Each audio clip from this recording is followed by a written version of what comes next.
This was in I think it was 71, the early 70s, when the two portraits of President and Mrs. Kennedy were completed.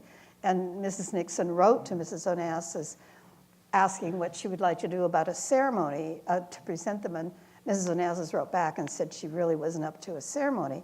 So Mrs. Nixon then invited Mrs. Kennedy and her children to come back for a private viewing. And I remember they locked down, the house was locked down that day when Mrs. Onassis was coming back. Nobody could enter through the east or west wings into the residence area.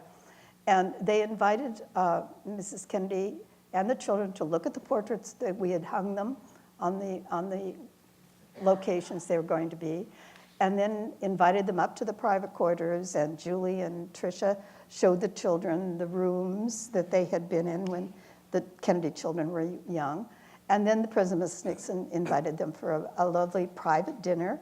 And I thought that was just one of the most gracious things that they could have done at that time to preserve Mrs. Onassis' privacy and give her the time, her one time that she ever came back to the White House. And Mrs. Onassis wrote the most touching and beautiful letter you can imagine, saying that the Nixons had made the day she most dreaded a wonderful experience for her and her kids.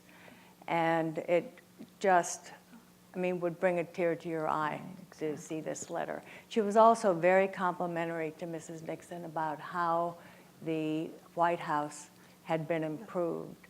And she said there were no dark corners anymore in the White House, that she had done a beautiful job.